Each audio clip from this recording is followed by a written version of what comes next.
हरिओम। श्री गुरुभ्यो नमः। स्वागत है आप सभी का आज के इस व्याख्यान में। अष्टाध्यायी काशिकावृत्ति के साथ हम लोग पढ़ रहे हैं और उस अध्ययन के क्रम में अब तक तुल्यास्य प्रयत्नम सवर्णम इस सूत्र पर हम पहुँचे हैं। तुल्यास्य प्रयत्नम सवर्णम जो सूत्र है वह क्या कहता है, उस सूत्र में निहित जितने शब्द हैं उन शब्दों का परस्पर क्या अर्थ है, वो शब्द क्या प्रत्येक शब्द का क्या अभिप्राय है, और फिर प्रत्येक शब्द का अभिप्राय समझने के बाद हम लोग समझेंगे कि पूरे सूत्र का क्या अभिप्राय है। जब शब्दों का अभिप्राय समझ जाएंगे तो सूत्र का क्या अभिप्राय है वह अपने आप समझ में आ जाएगा, है ना। तो तुल्यास्य प्रयत्नम सवर्णम ये सूत्र जो है ना, यह सवर्ण संज्ञा करने वाला सूत्र है। किसे कहा जाता है सवर्ण, यह यदि प्रश्न हो तो उसका उत्तर बताने वाला यह सूत्र है। अच्छा, सवर्ण सवर्ण सवर्ण बार बार भगवान पाणिनि जी अष्टाध्यायी में प्रयोग करेंगे। जहाँ भी सवर्ण शब्द का प्रयोग करेंगे वहाँ सवर्ण का तात्पर्य आपको क्या लेना है वह अभी ही बता दे रहे हैं, ठीक है ना। तो सवर्ण क्या है? सवर्ण है तुल्यास्य प्रयत्नम सवर्णम। इसमें चार शब्द हैं, एक है तुल्य, दूसरा है आस्य, तीसरा है प्रयत्न। मतलब मूल रूप में तो दो ये शब्द हैं, तुल्यास्य प्रयत्नम ये एक शब्द हुआ, दूसरा शब्द हुआ सवर्णम, ठीक है। दो ही शब्द मूल रूप में है, परंतु कुल यदि देखा जाए तो तुल्यास्य प्रयत्नम शब्द में तीन शब्द छिपे हुए हैं, तुल्य, आस्य, प्रयत्न। तुल्य का तात्पर्य है समान हो, क्या हो? समान हो। आस्य यानी उच्चारण स्थान, ठीक है। आस्य का तात्पर्य क्या है? उच्चारण स्थान। समान हो उच्चारण स्थान और प्रयत्न जिनका, वो वर्ण कहलाते हैं तुल्यास्य प्रयत्न वर्ण, ठीक है। कैसे वर्ण कहे जाते हैं? तुल्यास्य प्रयत्न वर्ण। जैसे मैं बता दे रहा हूँ, यहाँ खाली ऐसे एक उदाहरण के रूप में लिख रहा हूँ, इसको देखिएगा। क, एक मिनट, क ख ग तीनें लिखता हूँ, ठीक है। हैं और भी दो। इन तीनों का आस्य उच्चारण स्थान यदि देखा जाए तो इन तीनों का उच्चारण स्थान क्या है? कंठ है। यहाँ लिखता हूँ, इन सब का उच्चारण स्थान है कंठ, और इन सब का प्रयत्न है ईशत, नहीं, इन सब का प्रयत्न क्या है? स्पृष्ट। क्या है? स्पृष्ट। हम अभी भविष्य में इसको, अभी थोड़ी देर बाद इसको विस्तार से पढ़ेंगे।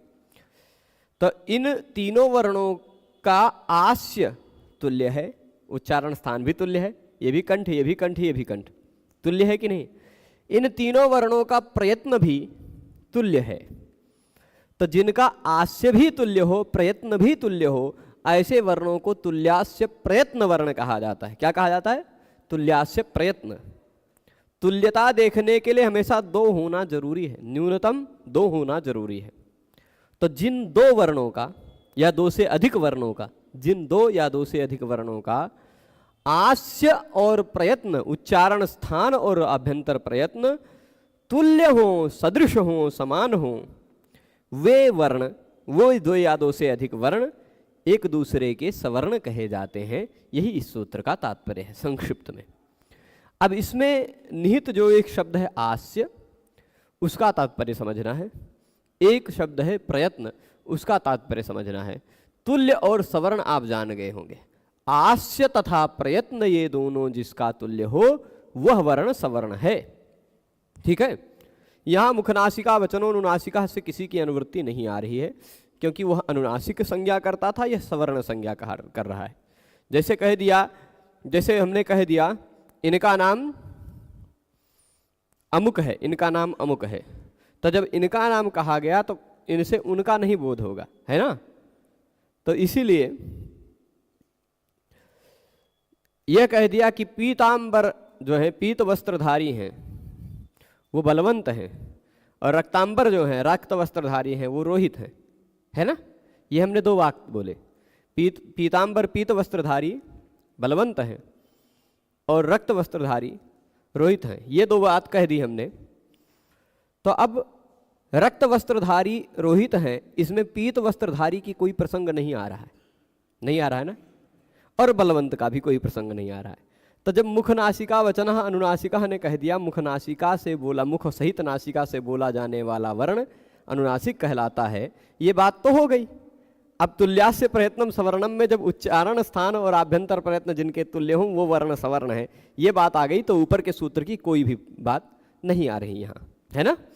तो ऐसे बहुत सारे प्रसंग आएंगे जहाँ पिछले सूत्र से इस सूत्र के संदर्भ का कोई आवश्यकता नहीं होगी, है ना। तो ये सूत्र अपने आप में पूर्ण है। यहाँ अब देखिएगा आस्य क्या है, प्रयत्न क्या है, ये पहले बातें हम आपको यहाँ समझा देते हैं इधर, तो फिर उसके बाद हम लोग आगे चलेंगे, समझेंगे। यहाँ देखिएगा आस्य क्या है, आस्य, आस्य का तात्पर्य क्या होता है, उच्चारण स्थान। जो पुस्तक हमने बताई है इस तरह वाली पुस्तक, ये इस पुस्तक की पीडीएफ वीडियो में नीचे जहां मोर लिखा हुआ उसको छूने पर मिल जाएगी। तो इसमें आपको पेज नंबर 25 जो लिखा हुआ उसमें एक चक्र बनाया हुआ है, एक चार्ट बनाया हुआ है, वह देख सकते हैं, वहाँ मिल जाएगा। पर मैं अभी संक्षेप में आपको बता रहा हूँ। आस्य मतलब उच्चारण स्थान। उच्चारण स्थान कितने हैं, तो एक ये देख लीजिए, ये लिख रहा हूँ मैं कंठ, उच्चारण स्थान एक हो गया कंठ। दूसरा हम यहाँ लिख देते हैं, यहाँ ऐसे तालु, ठीक है, कंठ तालु। फिर उसके बाद मूर्धा, ठीक है, कंठ तालु मूर्धा। फिर उसके बाद दंत, फिर उसके बाद रख देते हैं ओष्ठ। इतने हुए, और ओष्ठ के बाद नासिका, ठीक है, और साथ साथ क्या होगा, हाँ कितने हुए, 1 2 3 4 5 6 अष्टौ स्थानानि वर्णानामुरः कंठः शिरस्तथा जिह्वामूलम् चदन्ताश्च नासिकोष्ठौ च तालु च। कितने हुए, 3 3 6 7। यहाँ एक हम रख देते हैं जिह्वामूल। क्या, जिह्वामूल। इनको थोड़ा और छोटा छोटा करते हैं जिससे कुछ और जगह में कुछ और हम लिख सकें। थोड़ा सा जगह दो, हाँ। जिह्वा मूल के बाद है कंठ तालु, ये मिश्रित उच्चारण स्थान है। ये है कंठोष्ठ, और एक ले लीजिए दंतोष्ठ। ये शायद दिख रहा है कि नहीं दिख रहा है, देखना पड़ेगा।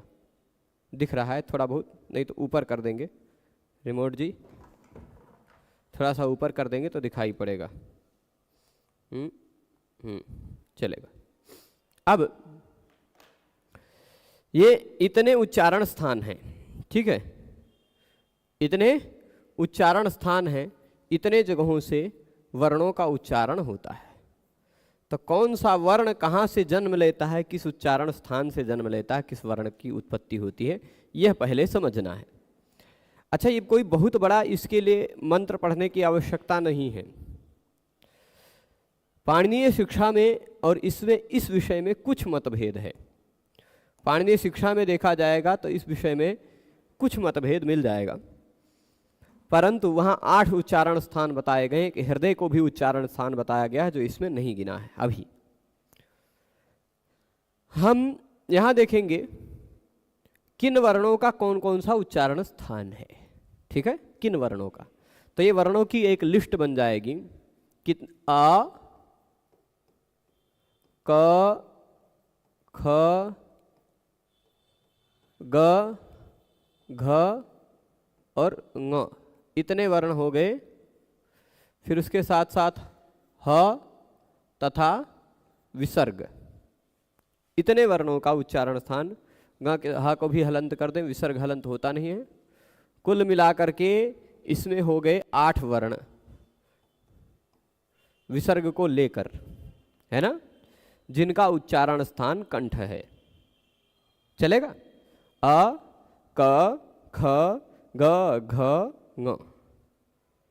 इन सबके उच्चारण के समय आप अनुभव करते होंगे कि आपकी जिह्वा, जो जिह्वा है वह अलग आकृति नहीं बनाती, वैसे फ्लैट रहती, सीधी। अ, क, ख, ग, घ, ङ। जीभ का विचलन नहीं होता विशेष, कंठ से सीधे ध्वनि निकलती है, ऐसा प्रतीत होता है। हालांकि पाणिनीय शिक्षा में कुछ मतभेद है। पाणिनीय शिक्षा के अनुसार, जो श्लोकात्मक पाणिनीय शिक्षा है, उसमें जिह्वा मूले तुकुह प्रोक्तो, ये बात कही गई, क, ख, ग, घ, ङ को जिह्वा के मूल से बताया गया है। परंतु यहाँ सावर्ण की दृष्टि से, सवर्णता की दृष्टि से हम लोग ऐसे ही समझेंगे। अब ये हो गई बात। तालु उच्चारण स्थान किसका है? तो ई। इसी तरह च, छ, ज, झ, य, और फिर उसके बाद य और श। इचु यशा नाम तालु, ऐसा सूत्र है, वो सूत्र भी नहीं बना। मूर्धा उच्चारण स्थान, ये लिस्ट आप तैयार कर लीजिएगा, किसका क्या क्या उच्चारण स्थान है। मूर्धा उच्चारण स्थान है रे, ट, खाली अब शॉर्टकट में लिखते हैं टवर्ग, पूरा नहीं। टवर्ग मतलब टाठा डढ़ना, आप समझ लीजिएगा, है ना। टवर्ग कोष्ठक में लिख देते हैं 5, नहीं तो कोई वर्ग में और दूसरों को लाने लगे।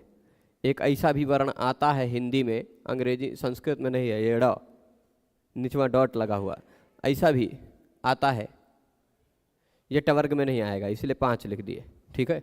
संस्कृत में इन दोनों वर्णों का प्रयोग नहीं है। तो फिर उसके बाद हिंदी में होता है बड़ा, है ना, बाढ़, वो होता है, परंतु हिंदी में नहीं है वो वर्ण, संस्कृत में नहीं है वो वर्ण। टवर्ग, र, श, इन सब का उच्चारण स्थान है मूर्धा, ऋतु रसाणाम मूर्धा, ऐसा नहीं। दंत किसका है? ऋ, अ, ई, उ अभी छूटा हुआ है, रे, लृ आया, लृ का उच्चारण स्थान के लृ, तवर्ग, फिर उसके साथ साथ ल और स, इनका उच्चारण स्थान है दंत। ओष्ठ किसका है? उ, पवर्ग, और फिर उपधमानीय।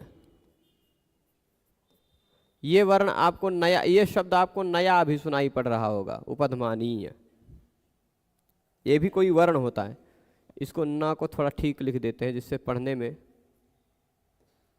ठीक। उपधमानीय,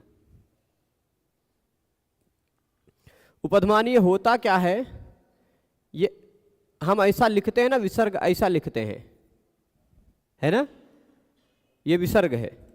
पर इसी विसर्ग में यदि आप थोड़ा सा ऐसा ध्यान दीजिए, इस विसर्ग में ऊपर का हिस्सा ऐसा आधा मिट जाए, आधा, ये तो पूरा ही मिट जा रहा है, मतलब आधा मिट जाए तो आधा ऐसा बचा, और इधर नीचे का भी थोड़ा सा आधा हिस्सा मिट जाए तो ऐसे बचा।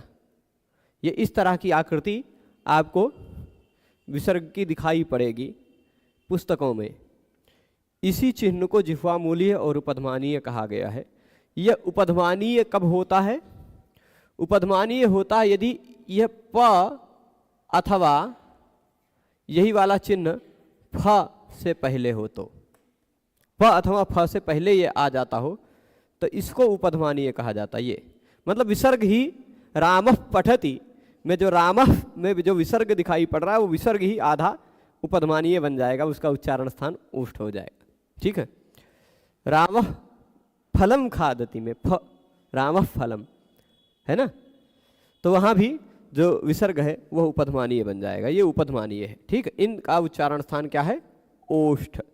नासिका उच्चारण स्थान वाले वर्ण हैं, एक तो अनुस्वार है ना, एक तो अनुस्वार, दूसरा ङ, य, ण, न, म। ठीक है, ये सब है। अब आप कहेंगे ङ, य, ण, न, म, इनका उच्चारण स्थान नासिका है, पर आप तो कह रहे थे कि ङ का उच्चारण स्थान कंठ है, य का तालु है, ण का मूर्धा है, न का दंत है, म का ओष्ठ है। तो नासिका कैसे हो गया इन सब का? तो इनकी नासिका भी है। मैंने आपको क्या बताया था? मुख नासिका वचनो नुनासिकः, मुख नासिका वचनो नुनासिकः। यह सूत्र बताते हुए, ठीक है, निक्ष ओलंपिया प्रश्न आया है, अच्छा प्रश्न है, बताएंगे। तो ये पहले पूरा लिख लें, फिर आपके प्रश्न को उत्तर देंगे।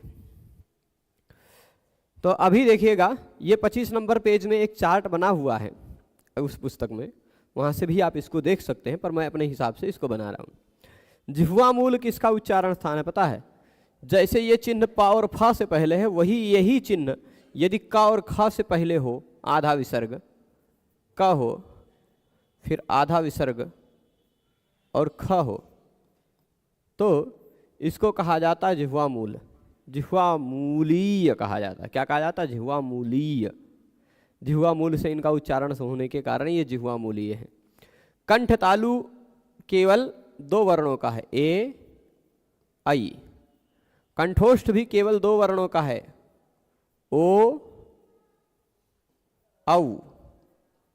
और दंतोष्ठ केवल 1 वर्ण का है, व। व बोलते हैं तो ऊपर का दांत नीचे का ओष्ठ टच होता है, व। ठीक है, तो ये दंतोष्ठ। इतने कुल वर्ण हो गए। अब आप कहे सारे वर्ण खत्म क्या? हाँ, गिन लीजिए। आपने वर्ण कुल 42 गिने थे, है ना? ये 42 से ज़्यादा हैं। यहाँ 8 हो गए, यहाँ भी 8 हो गए, गिन लीजिएगा। हाँ, और यहाँ भी 8 हो गए, रे टठा डढना 5 इच्छा हो गया, और रस 8 हो गया। रे ये भी 8 ही हो गए, यानी 32 तो यही हो गए, है ना? उ पवर्ग 6, उपध्मानीय 7 हो गया, मतलब यहाँ 32 7 39। फिर गायाना नामा, ये तो दोबारा गिन गए हैं, इसलिए इसको दोबारा नहीं गिनते, है ना? पर उपध्मानीय इसको भी यदि गिन लिया जाए, जिह्वा मूलीय को 1 गिन लिया जाए, ए आई ये 2, ओ औ 2, व 1। 1 2 3 हो गया, 2 5 हो गया, 1 6 हो गया, 6 7 13 हो गया, और 13 के बाद 32 45 वर्ण हो गए, तो है ना? कुल 42 थे, 45 कहाँ से आ गए?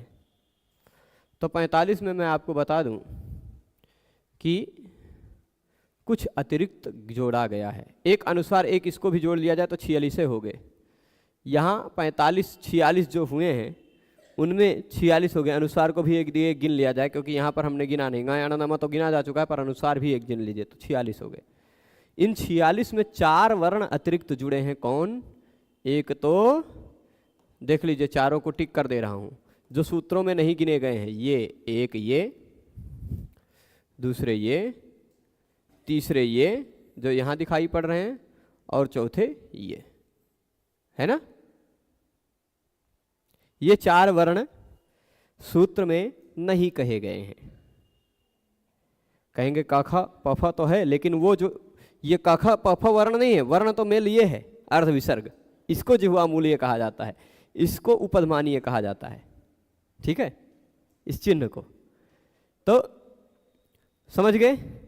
तो कुल जो 46 में से इन चारों को हटा दीजिएगा। ये 4 वर्ण कहे जाते हैं अयोगवाह। क्या कहे जाते हैं? अयोगवाह। आप कहेंगे ये अयोगवाह क्या होता है? कुल मिलाकर 5 होते हैं, वैदिक में एक यम भी मिलता है, यम। पर इनको अयोगवाह क्यों कहा जाता है? क्योंकि योग मतलब व्याकरण शास्त्र में योग का तात्पर्य क्या है? आप योग शब्द सुनते ही आपके मन में कुछ ऐसा ध्यान आता होगा कि ऐसे कोई बैठा होगा, ऐसे ही, हाँ, योगी बन के, है ना, ये योग है। लेकिन व्याकरण शास्त्र में योग का तात्पर्य क्या है? सूत्र। ठीक है, व्याकरण शास्त्र में योग मतलब सूत्र, सूत्र को योग कहा गया है। इसलिए बहुत बार आपको यह शब्द सुनाई पड़ेगा, योग विभाग। क्या सुनाई पड़ेगा? योग विभाग। योग विभाग मतलब सूत्र का विभाजन। भगवान पतंजलि ने कई सूत्रों का योग विभाग किया है। भगवान पतंजलि ने बहुत सारे सूत्रों को तो परिगणित ही नहीं किया है। तो योग विभाग ये शब्द मिलेगा। योग शब्द से आप हमेशा किसको लेंगे? योग का तात्पर्य व्याकरण शास्त्र में सूत्र ही कहा जाएगा। ठीक है, तो ये 4 जो हैं ये अयोगवाह क्यों हैं? क्योंकि योग में यानी सूत्र में इनका वहन नहीं हुआ है, सूत्रों में इनको कहा नहीं गया है। 14 माहेश्वर सूत्रों में क्या इनका कथन है? नहीं है। इस कारण ये योगवाह नहीं है। प्रणाम वैद्य जी, मैं फिर समय निकाल कर फोन करता हूँ आपको। प्रणाम जी। जी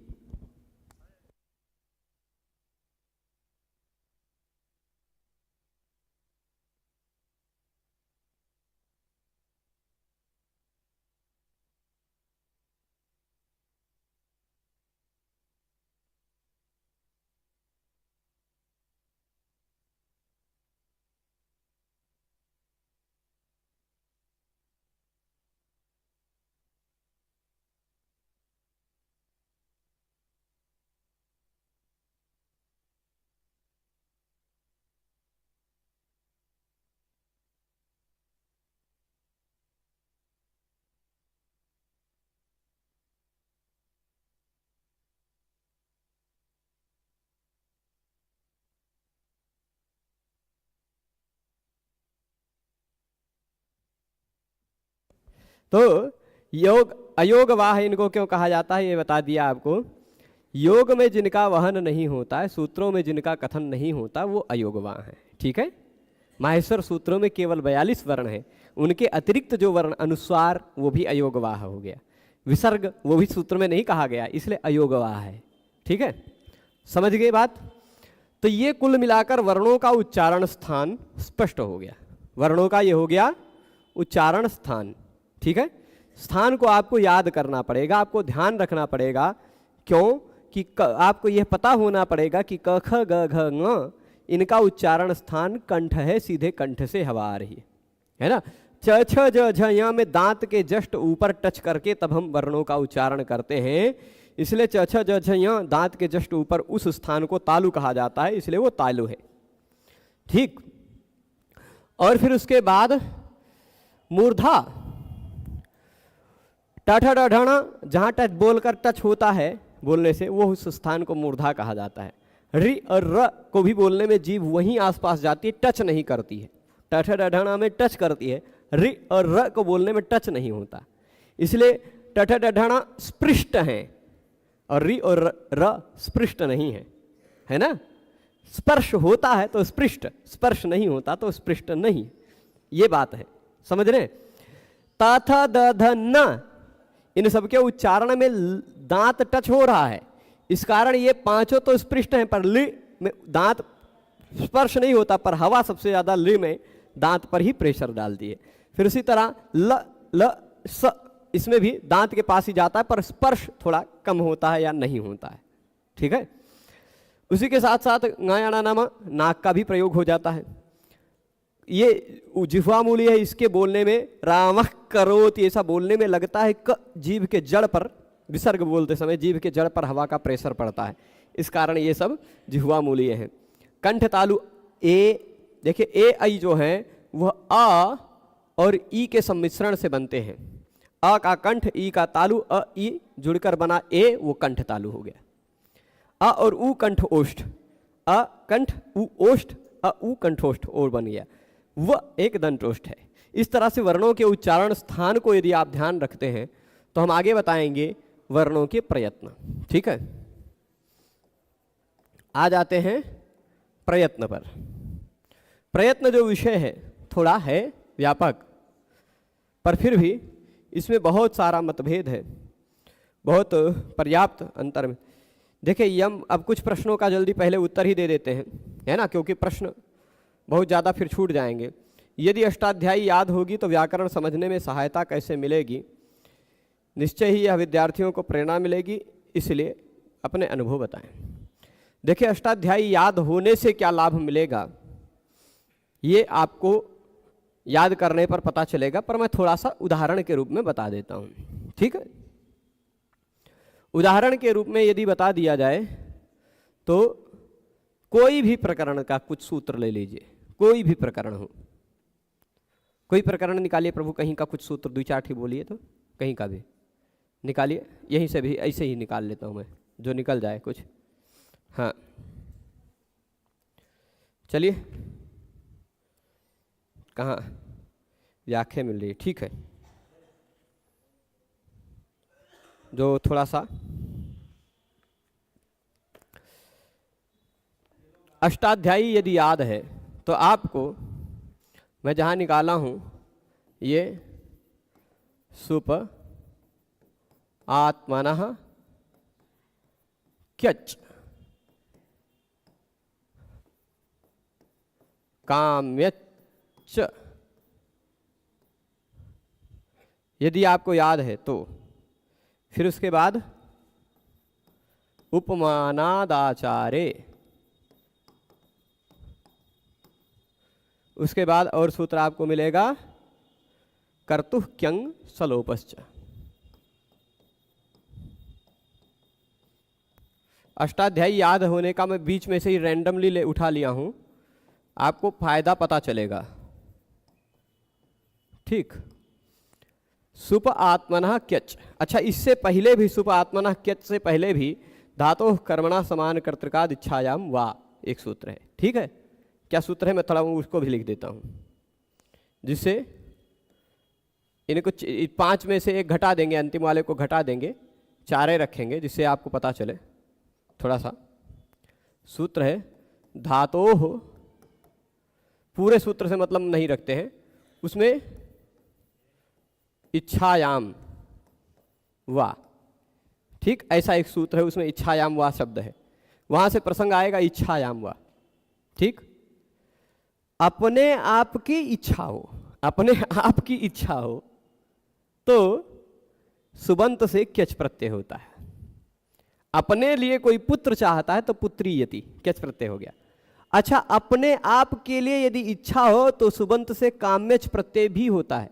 प्रसंग याद रहने पर सूत्र का अर्थ अपने आप निकलता जाएगा। ठीक है, समझ रहे हैं कि नहीं? उपमान, अब इच्छा बात खत्म हो गई, जब उपमान की बात हो गई, कंपेयर की बात आ गई, तो इच्छा की बात खत्म हो जाएगी। उपमान यदि हो, उपमान से आचरण अर्थ में, है ना, आचरण अर्थ में उपमान सूचक शब्द हो, उसके बाद उपमान सूचक शब्द के बाद काम्यच प्रत्यय और क्यच प्रत्यय, नहीं काम्यच नहीं लगेगा, यहां क्यच प्रत्यय ही लगेगा। उपमा आचार अर्थ में क्यच प्रत्यय होता है। ठीक है, क्यच प्रत्यय, काम्यच की अनुवृत्ति नहीं आएगी। उपमान से आचार अर्थ में क्यच प्रत्यय होता है, सुबंत होना चाहिए, सुबंत, उपमानात् सुबह। फिर यदि वह जो है सुबंत वह करता हो तो उससे क्यंग प्रत्यय होता है, स का लोप भी होता है। प्रसंग से आप सूत्र से अर्थ निकालते चले जाएंगे, ये अष्टाध्यायी याद होने का लाभ होता है। आपको एक छोटा सा सूत्र मिलेगा, कौन सा? ये चुटू। क्या बताएंगे इसका अर्थ?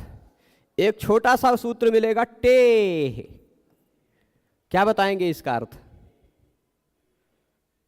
अष्टाध्यायी याद होने पर आपको पता चलेगा कि इससे पहले क्या कहा गया था, है ना? इससे पहले क्या कहा गया है?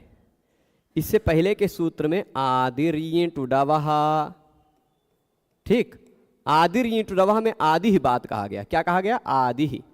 और उसी के जस्ट बाद कहा गया है शः प्रत्ययस्य, ठीक। और उससे भी जस्ट पहले एक सूत्र में कहा गया है इत, उपदेशे जनुनासिक इत।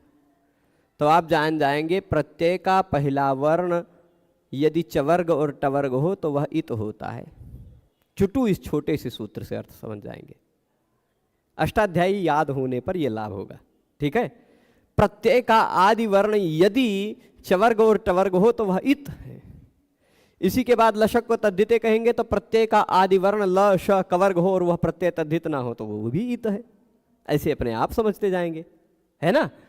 ये सब बातें अष्टाध्यायी याद होने पर समझ में आएगी। टेह ने क्या कहा, भ संज्ञक के टी भाग का लोप होता है, वहां आपको पता चलेगा भस्य की बात आ रही है, भस्य, लोपह की बात आ रही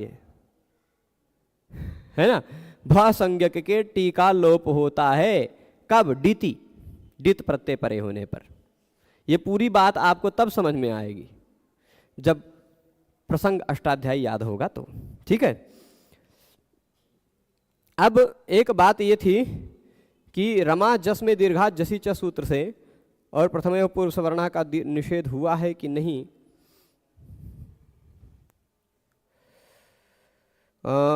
मध्य सिद्धांत कौमुदी में प्रथम पूर्व सवर्णा सूत्र से सिद्ध किया है, नहीं गलत है, कोई दिक्कत नहीं, दीर्घ है ना। फिर इसके बाद तीनों मुनियों का संक्षिप्त में जन परिचय बताएंगे प्रभु, वो तो कहीं भी मिल जाएगा, देख सकते हैं, ठीक है। कुछ अहम गच्छामि में माँ को बोलना, अहं गृहम गच्छामि में माँ को बोलना है, या अहम के बाद कवर्ग का ग है तो पंचमाक्षर बोलेंगे, ठीक है। अनुस्वार के उच्चारण पर प्रश्न है, किस अनुस्वार का उच्चारण कैसा होना चाहिए। इच्छायाम वा में, इच्छायाम में भी अनुस्वार है, इसका उच्चारण कैसे हो, इस पर प्रश्न है। जल्दी से बता देता हूँ, फिर हम विषय में चलेंगे तुल्यास्य प्रयत्नम सवर्णम में, क्योंकि ये उच्चारण स्थान से संबद्ध प्रश्न है, इसलिए यहाँ आ जाता है। उच्चारण स्थान इसका क्या है, नासिका है, नासिकानुस्वारस्य। तो कुछ लोग संस्कृतम में संस्कृतम बोलते, संस्कृतम, कुछ लोग संस्कृतम बोलते। तो नासिका से मिश्रित उच्चारण ज्यादा ठीक है, नासिका से युक्त उच्चारण ही ज्यादा ठीक है, ठीक है। अब एक केंद्रित होता है, एक मतलब वैसे यदि शब्द का अंतिम वर्ण अनुस्वार है तो वह नासिका से भी उच्चरित हो सकता है और उसके तुरंत बाद आने वाले वर्ण के सवर्ण की तरह भी उच्चरित हो सकता है वैकल्पिक रूप से। जैसे अहम गृहम में अहम गृहम ऐसा भी बोल सकते हैं और अहं गृहम ऐसा भी बोल सकते हैं, ग की तरह भी उसका उच्चारण कर सकते हैं।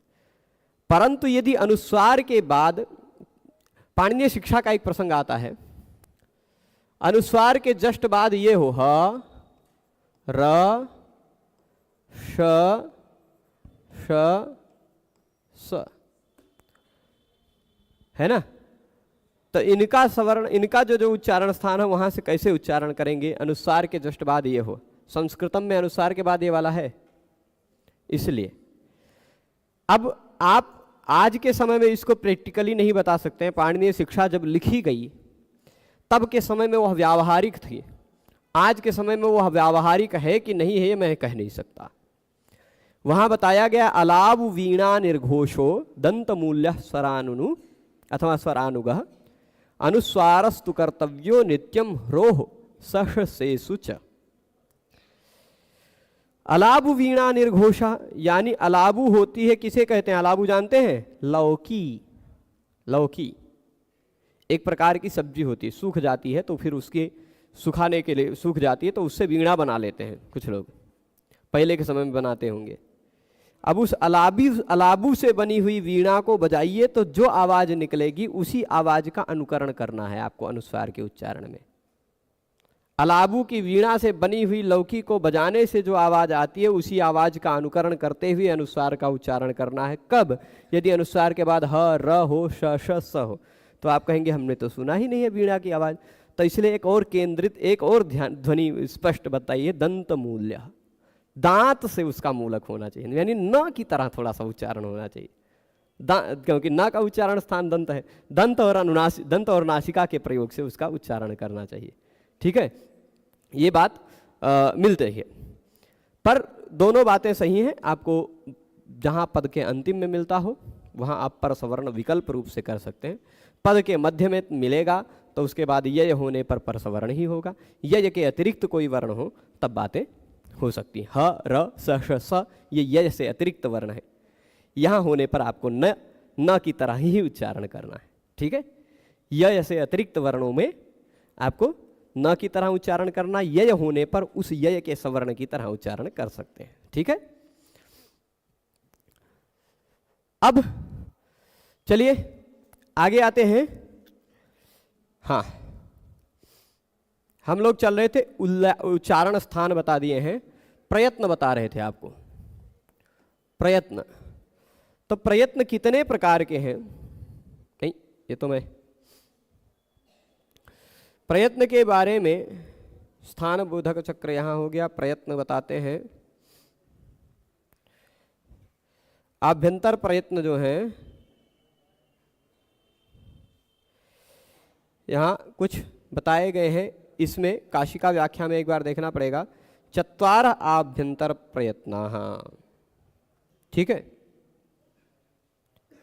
तो 4 आभ्यंतर प्रयत्न है। कितने आभ्यंतर प्रयत्न हैं? 4। लघु सिद्धांत कौमुदी में पढ़ते हुए आपने 5 पढ़ा होगा, पर काशिका वृत्ति में आपको पढ़ते हुए पढ़ना 4 आभ्यंतर प्रयत्न है। कितने?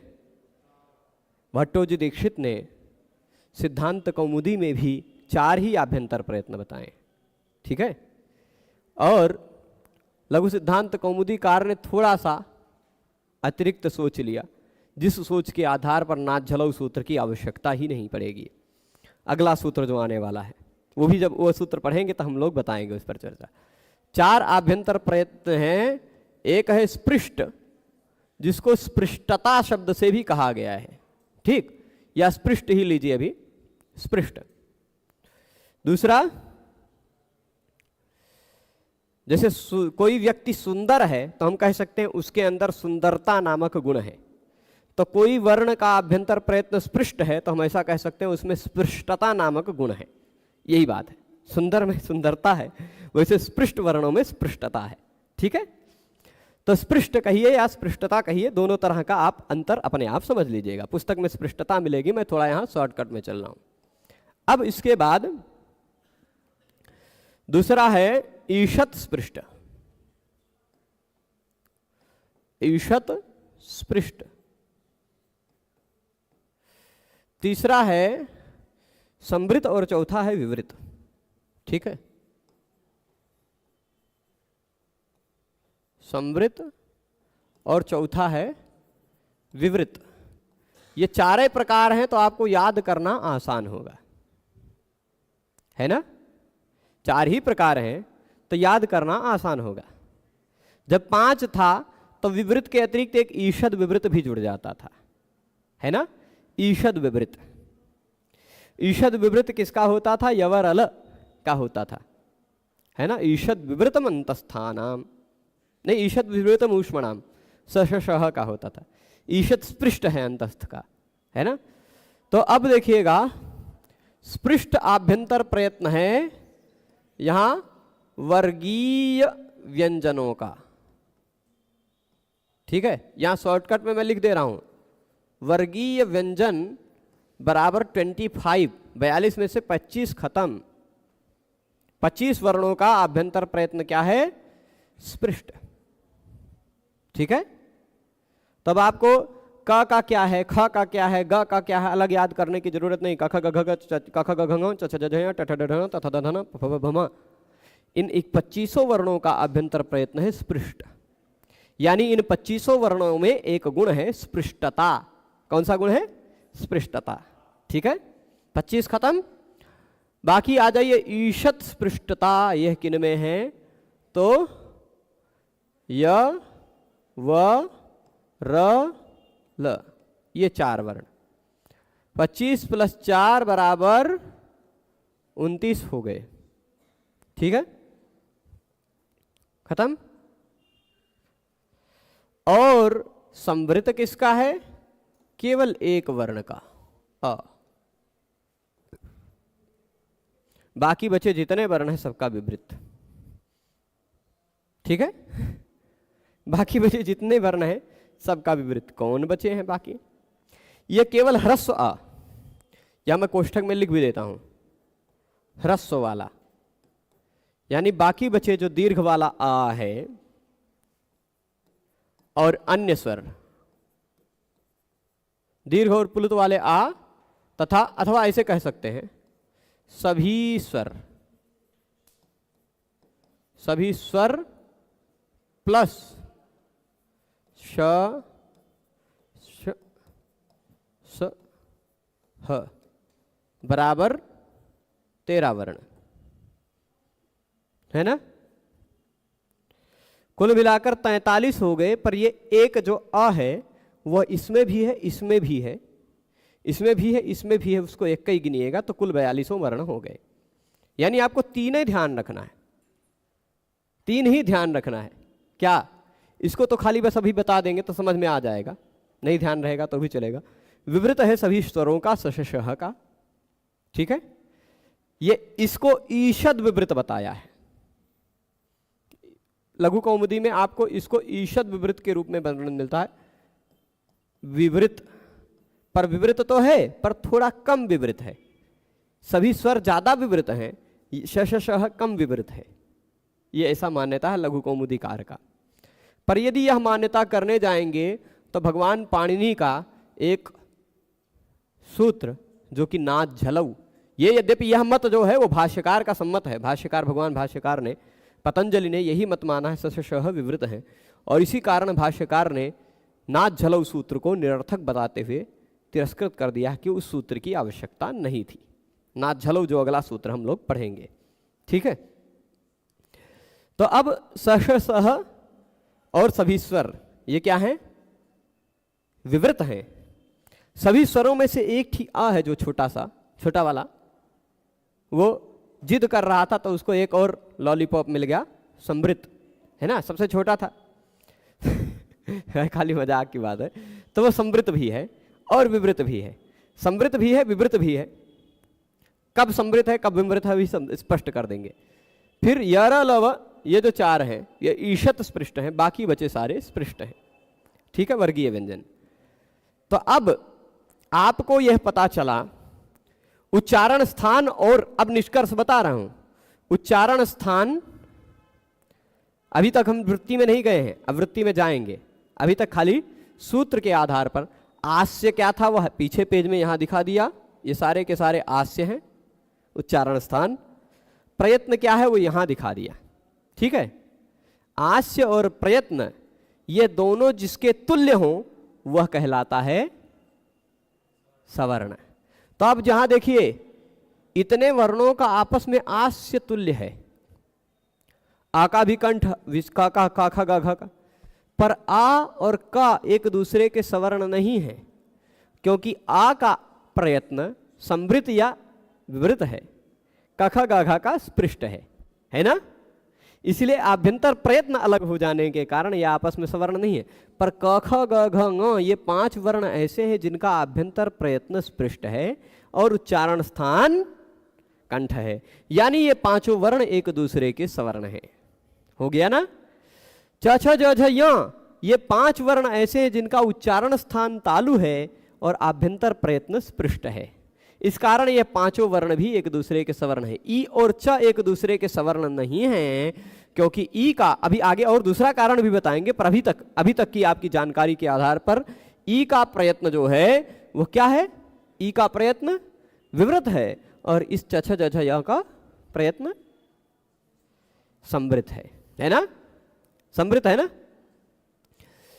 तो च छ ज झ य का समृत नहीं, स्पृष्ट है, स्पृष्ट है। बोल रहे हैं तो भी आप लोग बोलते नहीं हैं, थोड़ा सा ध्यान रखा कीजिए। री क्या है? हमारा तो कभी कभी दिमाग काम करना बंद कर देता है, दिन भर इतना उलझते हैं कि क्या बताएं। हाँ, री टठ ढढ़ा, इसमें री का उच्चारण स्थान भी कंठ है, ऊ मूर्धा है, और टठ ढढ़ा का भी उच्चारण स्थान मूर्धा है। पर टठ ढढ़ा एक दूसरे के सवर्ण है, री उसका सवर्ण नहीं है, क्योंकि री का विवृत, इसका स्पृष्ट। ठीक, पर टठ ढ का चछ जझ स्वर्ण नहीं है, टठ ढ का कख गघ स्वर्ण नहीं है। क्यों? क्योंकि आभ्यंतर प्रयत्न इन सबका कख गघ चछ जझ टठ ढ तथ ढ प फ भ म 25 का स्पृष्ट है, लेकिन उच्चारण स्थान अलग अलग है ना। दोनों चीज समान होने चाहिए, दोनों चीज समान होने चाहिए। तो इन सबका उच्चारण स्थान टठ ढ का मूर्धा है और प्रयत्न भी स्पृष्ट है, इसलिए ये पांचों एक दूसरे के स्वर्ण है। ठीक, स्पृष्ट रूप से उच्चारित वर्ण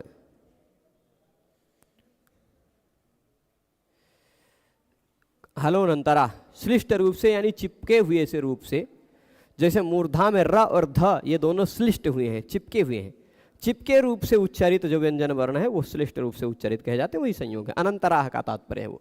ठीक है, अब इसके बाद तथा तधना, पांचों का उच्चारण स्थान दंत, पांचों का आभ्यंतर प्रयत्न स्पृष्ट, इसलिए पांचों एक दूसरे के स्वर्ण। ठीक है, पफ बभमा, पांचों का उच्चारण स्थान ओष्ठ और पांचों का आभ्यंतर प्रयत्न स्पृष्ट, इसलिए पांचों एक दूसरे के स्वर्ण। ठीक है, अब चलिए थोड़ा सा भी दिमाग लगाते हैं। आ को देख रहे हैं ना आप, आ का क्या है उच्चारण स्थान? कंठ, ह का कंठ, दोनों का आभ्यंतर उच्चारण स्थान कंठ है और दोनों का आभ्यंतर प्रयत्न भी देखिए आ ह विवृत है ना। उसी तरह देखिए, उसी तरह इधर देखिए, ई और श को मिलाइए, ई श दिख रहा है ना, ई का भी तालु, श का भी तालु, और फिर उसके बाद ई का भी वृत्त, श का भी वृत्त, सवर्ण हो रहा है कि नहीं? उसी तरह आप देखिए, री री मूर्धा, श मूर्धा, उच्चारण स्थान एक जैसा, री विवृत, श भी विवृत। उसी तरह देखिए लृ और स, तवर्ग का भले ही ना अलग अलग प्रयत्न हो जा रहा हो, पर लृ का दंत, स का भी दंत और लृ का भी विवृत, स का भी विवृत है ना। तो ये आ और ह में भी सवर्ण संज्ञा होने लगेगी, आ और ह भी एक दूसरे के सवर्ण होने लगेंगे, ई और श भी एक दूसरे के सवर्ण होने लगेंगे, री और श भी एक दूसरे के सवर्ण होने लगेंगे, लृ और स भी एक दूसरे के सवर्ण होने लगेंगे, अभी तक की प्राप्त आपकी जानकारी के अनुसार। यहां तक बात समझ गए हैं? समझ गए हैं ना। अब आगे इसका निराकरण किया जाएगा, पर अभी तक आपकी बुद्धि में जो जानकारी है कि जिनका उच्चारण स्थान तथा आभ्यंतर प्रयत्न एक जैसे हों, वो सभी एक दूसरे के सवर्ण कहे जाते हैं। इस बात को ध्यान रखिएगा, इसका समाधान अगले सूत्र में मिलेगा, पर खाली निष्कर्ष रूप में आपके मन में कंफ्यूजन न रहे, अधीरता न रहे, इसलिए बता देते हैं। ना जलऊ सूत्र इसीलिए है, ना अच हलऊ, अच और हल एक दूसरे के सवर्ण नहीं होते। स्वर वर्ण का सवर्ण व्यंजन नहीं हो सकता, व्यंजन का सवर्ण स्वर नहीं हो सकता। ठीक है, तो इसलिए आ का सवर्ण हा नहीं हो पाएगा, ई का सवर्ण शा नहीं हो पाएगा, री का सवर्ण शा नहीं हो पाएगा, लृ का सवर्ण सा नहीं हो पाएगा। क्यों? क्योंकि दोनों, एक अच है एक हल है। ठीक है, चलेगा। वो उन दोनों, इन सबके सवर्ण संज्ञा का निषेध अगले सूत्र में आएगा, पर सामान्य रूप से क ख ग घ ङ एक दूसरे के सवर्ण है, ये हम जान गए। च छ ज झ य एक दूसरे के सवर्ण है, ये हम जान गए। ट ठ ड ढ ण एक दूसरे के सवर्ण है, ये हम जान गए। त थ द ध न एक दूसरे के सवर्ण है, हम जान गए। प फ ब भ म भी एक दूसरे के सवर्ण है, ये हम जान गए। ङ य ण न म एक दूसरे के सवर्ण नहीं है, क्योंकि ङ य ण न म भले ही उच्चारण स्थान की दृष्टि से नासिका है, एक दृष्टि से नासिका भी है, एक दृष्टि से आभ्यंतर प्रयत्न, इन सबका क्या है? स्पृष्ट है, पर इसका केवल उच्चारण स्थान नासिका नहीं है। कंठ नासिका, तालु नासिका, मूर्धा नासिका, दंत नासिका, ओष्ठ नासिका है ना। उच्चारण स्थान अलग अलग है थोड़ा सा, इस कारण से ये सब आपस के सवर्ण में नहीं कहे जाएंगे। ठीक है, ए ऐ ये दोनों एक दूसरे के सवर्ण नहीं है, ओ औ एक दूसरे के सवर्ण नहीं है। क्यों नहीं है? क्योंकि अलग सूत्र बना दिया पाणिनि जी ने। अलग सूत्र बनाने से ही पता चलता है कि ये दोनों एक दूसरे के सवर्ण नहीं है। हालांकि भाष्यकार ने अलग समाधान दिया है, वो हम बताएंगे। ठीक है, ए ऐ ये विवृत है, ये विवृततर है, नहीं ये विवृत विवृत्तर, विवृत विवृत्तर, ऐसा मतलब अलग अलग प्रयत्न बना दिया भाष्यकार के अनुसार।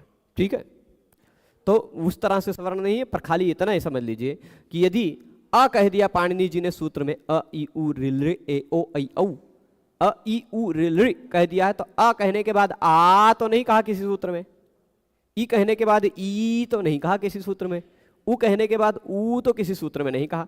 अ कहने से सभी प्रकार के अ का ग्रहण हो सकता है, उसके जितने भी स्वर्ण हैं। ई कहने से सभी प्रकार के ई का ग्रहण हो सकता है।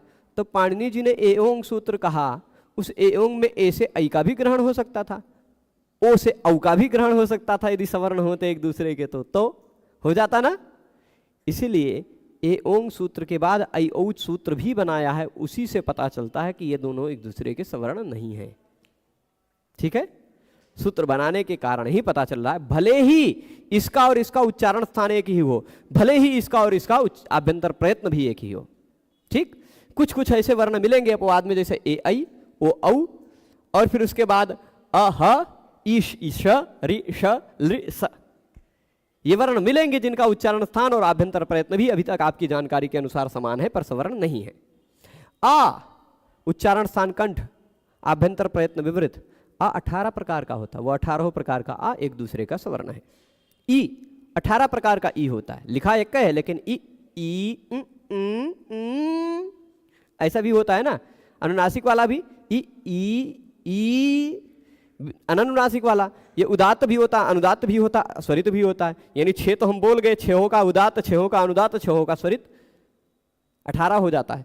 तो ये 18 प्रकार का ई, 18 प्रकार का आ, 18 प्रकार का री, ये सब एक दूसरे के स्वर्ण हैं, क्योंकि सबका उच्चारण स्थान क्या है, समान है, और सबका अभ्यंतर प्रयत्न भी समान है। ठीक है, यहां तक समझ गए। अब हम आ जाते हैं मूल काशिका में। तुल्य शब्द सदृश पर्याय। तुल्य शब्द का क्या तात्पर्य है, सदृश, ऐसा तात्पर्य है। ठीक है, तुल्य शब्द सदृश पर्याय। आस्य भवम आस्यम, आस्य में जो होता है उसको आस्य कहा जाता है। अब ताल्वादि स्थानम, आस्य का मतलब क्या हो गया, ताल्यादि स्थान। देखिए, आस्य का तात्पर्य मुख भी है, और आस्य का तात्पर्य मुख, और फिर उसके बाद ह व विसर्ग में र, री व री में सुनने में लगता है, भेद कैसे करें बताएंगे प्रभु। देखिए, री जो आप लिखते हैं वो 1.5 मात्रा है, रि जो बोलते हैं वो आप 1 मात्रा है। 1 मात्रा और 1.5 मात्रा में मात्रागत अंतर है, र क्यों बोलना। ठीक है, चलेगा फिलहाल। अब हम आते हैं इधर, प्रयत्न क्या है, प्रयतानम प्रयत्न स्पृष्टतादिर वर्ण गुण। स्पृष्टता इत्यादि जो वर्ण के गुण है वो प्रयत्न कहलाते हैं। ठीक है, स्पृष्टता इत्यादि जो वर्ण के गुण हैं वह क्या कहलाते हैं, प्रयत्न कहलाते हैं। तुल्य आस्य प्रयत्नो यस्य वर्णस्य, जिस वर्ण का आस्य में, आस्य मतलब उच्चारण स्थान, और प्रयत्न, ये दोनों यस्य जिसका तुल्य है, येन वर्णेन सह जिस वर्ण के साथ जिसकी तुल्यता है, स समान जातीयम प्रति सवर्ण संज्ञो भवति, वह समान जातीय वर्ण के प्रति सवर्ण संज्ञक होता है। जैसे क के प्रति ख सवर्ण संज्ञक है, क्योंकि क के तुल्य उच्चारण स्थान भी है, क के तुल्य आभ्यंतर प्रयत्न भी है। ठीक है, तो इसीलिए सवर्ण संज्ञो भवति, वह सवर्ण संज्ञा होती है। 4 आभ्यंतराः प्रयत्नाः, 4 आभ्यंतर प्रयत्न है। मैं सारी बातें बता चुका हूं, वृत्ति से पढ़ रहे हैं। 4 आभ्यंतराः प्रयत्न, 4 आभ्यंतर प्रयत्न है। कौन, संज्ञा सवर्ण संज्ञायाम आश्रियन्ते, सवर्ण संज्ञा में 4 आभ्यंतर प्रयत्नों का ही आश्रय लिया जाता है, बाह्य प्रयत्नों का नहीं। ठीक है, तो कौन कौन से हैं वो 4 आभ्यंतर प्रयत्न, स्पृष्टता, ईषत् स्पृष्टता, विवृतता, संवृतता। संवृतता विवृतता, स्पृष्टता 25 वर्णों में है, ईषत् स्पृष्टता 4 वर्णों में है यवरल में, संवृतता अ में है केवल ह्रस्व अ में, और विवृतता इत्यादि सभी स्वर वर्णों में है। ठीक है, अ अ अ इति त्रयोकाराः, देखिए 3 बार खाली लिख दिया अ, आ ये 2 मात्रा वाला होना चाहिए था, ये 3 मात्रा वाला होना चाहिए। ठीक है, 3 18 प्रकार के वर्ण का निरूपण करना प्रारंभ करें हैं। अ अ आ कैसे 18 होगा, प्रयतनम का अर्थ क्या है, यत धातु होता है, यति प्रयत्ने, प्रयतनम प्रयत्न, मतलब जैसे देख लीजिए यहाँ मैं बता रहा हूँ, जैसे क्या कहा, आस्यम मतलब ताल्वादि स्थानम, वैसे प्रयत्नम मतलब प्रयत्न है, प्रयतनम मतलब प्रयत्न है। प्रयत्न को ही प्रयतन भी कहा जाता है, प्रयत्न जो है उसी को प्रयतन भी कहा जाता है। यत धातु से ल्युट प्रत्यय लगाएंगे तो यतन बनेगा, और नंग प्रत्यय लगाएंगे तो प्रयत्न बनेगा। ठीक है, यत्न यत्न यत्न प्रयत्न नंग प्रत्यय लगकर बनता है। और जिस तरह प्रश्न, यज्ञ इत्यादि शब्द बनते हैं, उसी तरह यत्न शब्द भी बनता है नंग प्रत्यय लगकर। यज याच विच्छ प्रक्ष रक्ष ऐसे करके सूत्र है, अभी पूरा नहीं ध्यान में आ रहा, तो उससे नंग प्रत्यय लगकर यत्न शब्द बनता है। और नंग नहीं लगेगा, ल्यूट लगेगा तो यतन बनेगा, यतन। खाली पर तात्पर्य दोनों शब्दों का समान है। ठीक है, यह प्रयत्न शब्द की परिभाषा देते हुए कह रहे हैं कि यतन करना, बोलने में जो प्रयास किया जाता है वही है प्रयत्न। ठीक है, स्पृष्टता इत्यादि वर्ण गुण ही प्रयत्न है, स्पृष्टता इत्यादि वर्ण गुण ही प्रयत्न भी है। ठीक है, ये बात स्पष्टता के लिए बताया गया है। अब वर्णों के 18 प्रकार कैसे हो जाते हैं, इसका निरूपण प्रारंभ होता है। और इसके निरूपण से के प्रारंभ से आगे का विषय हम लोग अग्रिम अध्याय में, अग्रिम व्याख्यान में कल पढ़ेंगे। आज यहीं रोका जाए, थोड़ी देर में हम लोग फिर श्रीमद् वाल्मीकि रामायण के साथ उपस्थित होंगे। तुल्यास्य प्रयत्नम सवर्णम सूत्र आपका समय लेगा, हो सकता है कल समाप्त हो जाए, हो सकता है परसों समाप्त हो, पर जब समाप्त होगा तो इसके साथ ही हम लोग नाथ झलव सूत्र को भी पढ़ लेंगे। आज आप लोगों का कार्य क्या है कि इसको जरूर याद कर लीजिएगा, इसको तैयार कर लीजिएगा। किसको? इसको। उच्चारण स्थान कौन कौन से हैं, कितने हैं, और फिर उसके बाद प्रयत्न कौन कौन से हैं, किन किन वर्णों के हैं। ठीक है, इतना यदि आपको अच्छे से तैयार हो गया तो फिर आपको सवर्ण समझने में बहुत आसानी होगी। अब आ के 18 प्रकार कौन से हैं, ई के 18 प्रकार कौन से हैं, कैसे ई 18 हो जाता है, कैसे अ 18 हो जाता है, ये सब बातें हम लोग कल जानेंगे। सामान्य रूप से, संक्षेप रूप से प्रत्येक वर्ण जो है ना, खाली ऐसे गणित कर लीजिएगा। मान लीजिए अ एक है, ठीक, ये अ एक के 3 प्रकार हो गए। पहले मूल रूप से उदात्त, मैं 18 प्रकार का अ लिख देता हूं। एक उदात्त अ, एक अनुदात्त अ, एक स्वरित अ। ये खड़ी रेखा वाला स्वरित है, नीचे पड़ी रेखा वाला अनुदात्त है, बिना रेखा वाला उदात्त है। ठीक है, ये 3 हो गया, बिना रेखा वाला उदात्त। ठीक है, अब इसी तरह का ये तीनों अनुनासिक, इसी तरह आ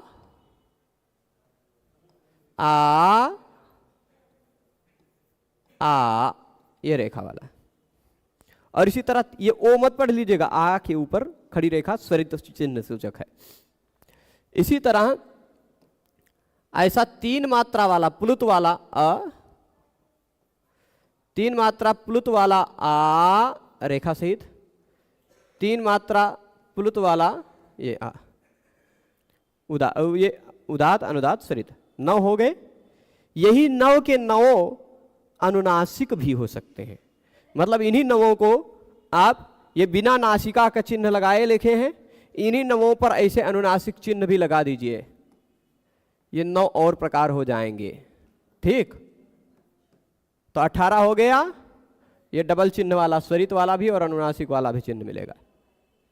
ये इस तरह से वर्ण 18 होते हैं अ के, इसी तरह ई के, इसी तरह ऊ के। इनको और विस्तार से हम लोग कल जानेंगे। ठीक है, आज इस विषय को यहीं रोकते हैं। सभी लोग जुड़े रहे, उसके लिए सभी को बहुत बहुत धन्यवाद।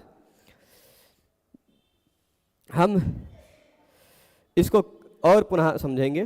देखिए, पंचमाक्षर कब बोले, क्या अनुस्वार पंचमाक्षर बोलना सही है? प्रभु देखिए, अनुस्वार को मैं बहुत स्पष्टता से बताऊं, लेकिन आप पुनः पूछ रहे हैं तो फिर से ध्यान दे दीजिए। यह जो अनुस्वार लगा हुआ है, यह 2 स्थितियों में लगा हुआ दिखाई पड़ सकता है। अनुस्वार या तो किसी शब्द के अंतिम वर्ण के रूप में, या तो किसी शब्द के बीच के वर्ण के रूप में। ठीक है, 2 ही स्थिति में मिलेगा, या तो शब्द के अंतिम में या तो शब्द के बीच में। एकदम शुरुआत में अनुस्वार नहीं मिलेगा, है ना। तो यह जो अनुस्वार दिखाई पड़ रहा है, इस यदि शब्द के बीच में है तो शब्द के बीच में है, और उसके तुरंत बाद यय है। क्या है? यय। शब्द के बीच में है, ठीक है, मध्य में है, और उसके बाद यय है। यय मतलब, यय का तात्पर्य क्या है? इतने वर्णों को छोड़कर ह, र, श, श, स, इतने वर्णों को छोड़कर जो वर्ण है वो यय है। हय वर्ण से ह को छोड़ दिया है, और कपय में या आया, सशर हल, है ना, में भी ह छोड़ दिया। तो इतने वर्णों को छोड़कर जो यय है। अच्छा, अनुस्वार के बाद स्वर वर्ण संस्कृत में मिलबे नहीं करेगा। यदि स्वर वर्ण है तो अनुस्वार है ही नहीं। अनुस्वार के बाद स्वर वर्ण नहीं मिल सकता, व्यंजन ही मिलेगा। तो व्यंजन में इतने 5 व्यंजनों को छोड़कर यदि कोई व्यंजन है तो उसका सवर्ण अनुस्वार के स्थान पर आ जाएगा, यदि शब्द के बीच में है तो सवर्ण की ही तरह उच्चारण करना है। यह है तो य की तरह, है ना, क ख ग घ है तो ङ की तरह, च छ ज झ है तो य की तरह, ट ठ ड ढ है तो ण की तरह, है ना, अनुस्वार का उच्चारण होगा यदि शब्द के बीच में है तो। ठीक है, ये बात ध्यान रखेंगे। और परंतु यदि इसके बाद यय नहीं, हर श श श है तो इसका दंत मूल से उच्चारण करेंगे, न की तरह, न की तरह उच्चारण करेंगे अनुस्वार का। ठीक है, यदि हर श श श है तो, इतना बात स्पष्ट है। पर यदि शब्द के अंत में है तो अनुस्वार, शब्द के बीच में नहीं, अंत में है, और उसके बाद यय है, शब्द के अंत में है अनुस्वार और उसके बाद यय है, तो आप उसका न की तरह भी उच्चारण कर सकते हैं। चाहे तो मूल रूप में उसका न की तरह, अनुनासिक की तरह उच्चारण कर, अनुस्वार की तरह अनुनासिका से ही केवल उच्चारण कर सकते हैं, और चाहे तो आप उसका इसके सवर्ण से भी कर सकते हैं, वैकल्पिक है, वापदांत से। ठीक है, तो इसके पर सवर्ण करके भी बोल सकते हैं, बिना पर सवर्ण किए भी बोल सकते हैं। शब्द के अंत में होने पर, शब्द के बीच में है तो परसवर्ण ही करना है, शब्द के अंत में है तो परसवर्ण वैकल्पिक है। ठीक है, और शब्द के अंत में है उसके बाद ये हरा श है तो ना की तरह ही बोलना है। इतनी स्पष्ट बात है। ठीक है, तो अब आज विषय को यहीं संपन्न करते हैं। थोड़ा सा विलंब हुआ, चलेगा। हम लोग आज इस विषय को यहीं संपन्न करते हैं, कल पुनः मिलेंगे इसको, और कल बताएंगे सामान्य रूप से उच्चारण स्थान कितने होते हैं। यदि देखा जाए तो कुल 8 है, 8 बताए गए हैं। रविवार है तो क्या हुआ, मेरी तो छुट्टी नहीं होती ना, तो मैं छुट्टी नहीं होगी कल। हालांकि घर वाले बोलते हैं कि छुट्टी कर दीजिएगा कल, लेकिन मैं कहा हूँ कि यही तो मैं जीवन में एक लगता है कि कुछ काम कर रहा हूँ, नहीं तो बेकार बीत रहा है समय। तो इसलिए होली की छुट्टी रहेगी, होली के दिन, बाकी छुट्टी नहीं रहेगी। कल भी हम लोग इसी समय मिलेंगे 5:30 बजे, और इस विषय को और आगे बढ़ाएंगे। ठीक है।